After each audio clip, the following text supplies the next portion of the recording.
Hello and welcome to the latest episode of Lady Freethinker's Activist in Action interview series. I'm Nina Jackel, founder of Lady Freethinker. We're a nonprofit media organization dedicated to exposing and stopping suffering of animals, humans, and the planet.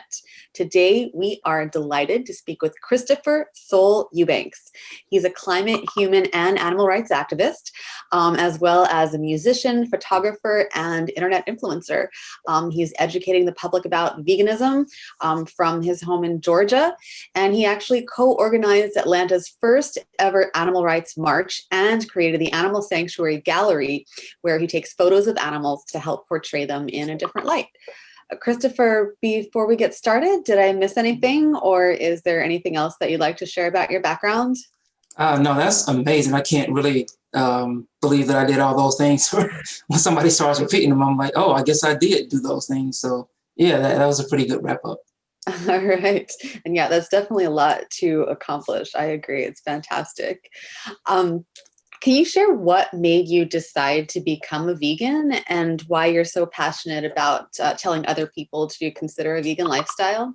Oh yeah, absolutely. So I've always struggled with eating animal products. So when I was around the age of 13 years old, I actually I started the process of stop eating animal products. So at that point, it was just for health reasons. So I stopped eating pigs at 13, and I wanted to do it in increments. So I stopped doing it every 2 years because I didn't know any other vegetarians. I didn't really even know what veganism was, but just the concept of consuming animals just never really quite set well with me. So then at 15, I stopped eating cows. Then at 17, I stopped eating turkeys and fish and sea animals. So at 17, I was vegetarian.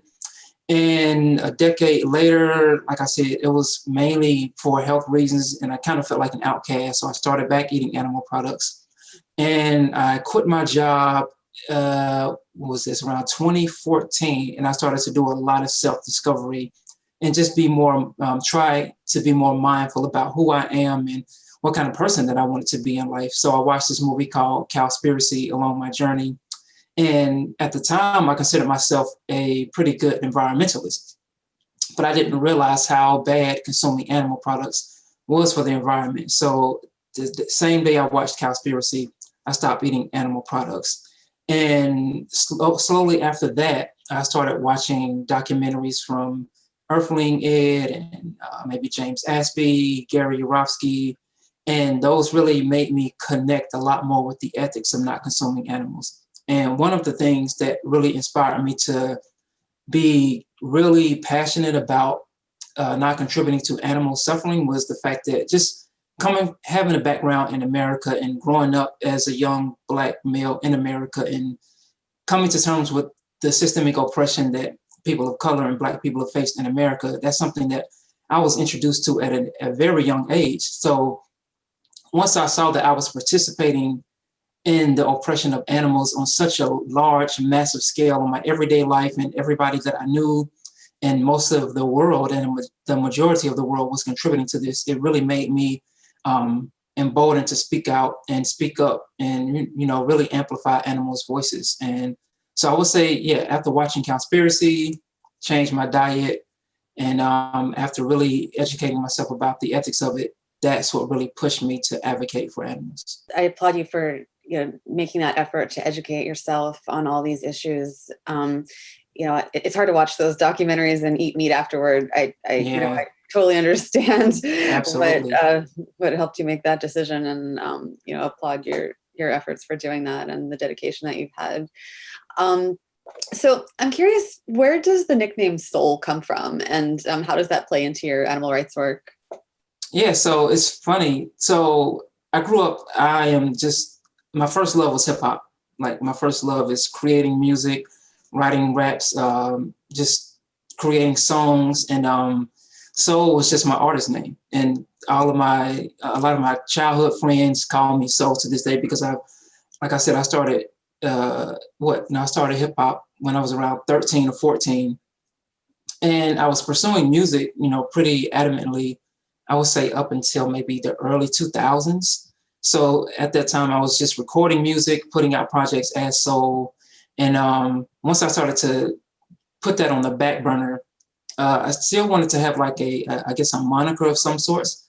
I don't know, Christopher Eubanks is my given name, but it's just, I don't know. I just feel like I wanted something more that encompasses, what I'm about. And I really believe that, honestly, our bodies are borrowed. Everything that we are is essentially our energy. That's the only thing that we own. The only thing that we own is our spirit. We can get into a car crash today and, lose a limb. Everything that we own in our material possessions, they aren't ours. They could be repossessed, they could be stolen, they could be given away. So I think the only thing that we really have is our soul and our spirit. So I think that is almost one of the reasons why I kind of chose that name, because it just internally, it just felt good. But I just added soul to my actual last name, and I think it just kind of went together very well. So when I started really being more vocal about my activism, I just kind of wanted to stand out a little bit. And I think merging those two just kind of helped to really define my voice.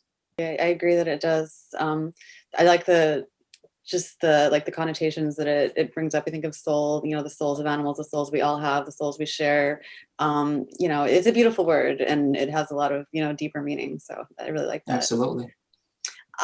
So why did you start the Animal Sanctuary Gallery, and what are you hoping to do with these images? Yeah, so I started that, 2018? I would say in the summer of 2018. So I went to school, I would say maybe 5 or 6 years ago for just design and media, digital art. So I learned some graphic design. I learned a lot of things about filmmaking and photography. And photography is just another creative outlet that I just fell in love with. And I was using my creativity to promote veganism. I had I guess a YouTube channel dedicated to animal rights, but I still wanted to use photography. So I was just taking photographs of events. Anytime there was a protest or a march or anything happening, I would take photos. But once I started to do more work based around animal advocacy and started to travel to sanctuaries, I realized that, wow, I could use my skills as a photographer to really highlight the beauty that exists in animals and try to use those photos as a way for people to see the beauty in all animals and not just the animals that we have used or just animals that we see as companion animals. So outside of cats and dogs, I really wanted to show the world that emus and pigs and cows and turkeys and just all these other beings are really beautiful. So that's one of the ways that I wanted to just use my photography to help. I decided if I could use all of my available skills to advocate, then I would. So I started volunteering my services, not only to help sanctuaries by volunteering and, helping clean up, but also just donating my photography skills to them and letting them have the rights to the photos, but also being able to use the photos as like an ongoing gallery of just dedicating a space to the animals that I've helped to capture. I love the idea of using art to help further a cause, because I think when people look at a photograph and they can relate to an animal, and you can send a message that you can't really send with words. So that's a really powerful thing. Absolutely, I agree. So what are some of your most memorable experiences so far in your activism work? So many amazing memories. I've done vegan outreach a lot, and I've had a chance to really speak to some people and help them connect their morals with their actions and, advocate and show them what they are actually purchasing and what they are contributing to when they purchase these animal products. So, I've been fortunate enough to have these conversations and really make a strong impact. And I think I've had about, it's hard to say how many conversations I've had, but I've had 2 or 3 where the people told me, right then on the spot that they were converting to veganism. And that was really powerful to just see the transformation of them from the beginning of the conversation to the end of the conversation. I've had moments where I've cried with people and just watched them cry and break down and, really connect with them emotionally. And actually, an amazing experience that I had is, so at the time of this recording, this is the 1-year anniversary of the Atlanta Animal Rights March. So it was on this day last year that we did the first ever Animal Rights March in Atlanta. And that was such a powerful experience because so many activists in our community had never participated in a Animal Rights March. And me and the co-organizer and some of the other people that helped, we had been to, different cities and different states and participated in other ones. And we just decided, hey, we can really do one here too. It didn't take as much work as we thought. So just having, people from the whole entire Atlanta community come together. I mean, people were donating all types of food and supplies, time, resources, energy. It was a really beautiful experience. And we marched for about 2 miles, I believe. And it was one of the most powerful experiences that I've had as an activist so far. That's incredible. Incredible to start that. And I'm sure you influenced so many people with that march.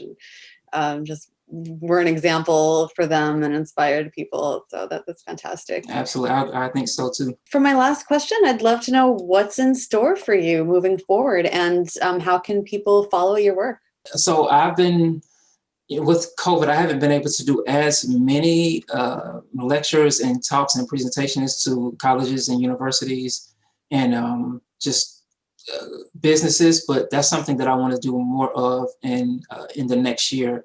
So I'm working on creating a group of lectures that I can just use to present to schools and universities, mainly colleges, and help them to develop activism skills and just educate them about the things that happens to animals and just empower them to be better activists. So that's one of the things that I'm focusing on. And also I really want people to see the intersection of oppressions that exist in our societies and how they correlate with each other and how contributing to one form of oppression, makes way for other forms of oppression to exist. So I want to definitely make people more aware of the intersecting issues that help to perpetuate oppression in our society. So I think those are two of the biggest things that I want to focus on next year. And just if anybody's interested in, learning more about the things that I do, you can always go to my website at souleubanks.com. That's SOULEUBANKS. And it links to all of my social media as examples of my work on there, my sanctuary photography. Like I said, my YouTube, Twitter, Instagram, Facebook is SOUL_EUBANKS. So you can follow me on all the social media platforms with that handle. And so just go to my website. And also you can go to patreon.com/Soul Eubanks if you want to support any of the work that I do. That is a space where people can contribute to you on a monthly basis, and they can contribute, whatever they feel and support your, whether it's creativity, activism, social causes, whatever you're passionate about. You just kind of devote your time and energy as much as you can to people that have helped you, do these things. So but all of this can be found on my website at souleubanks.com. Soul, thank you so much for sharing your time with us today. I really love everything that you're doing and look forward to continuing to follow your journey. For everyone watching, thank you for checking out this episode of our Activist in Action series. Be sure to check out our other videos and learn more about our organization at ladyfreethinker.org, or you can follow us on Facebook, Instagram, and Twitter at Lady Freethinker. Thanks for watching.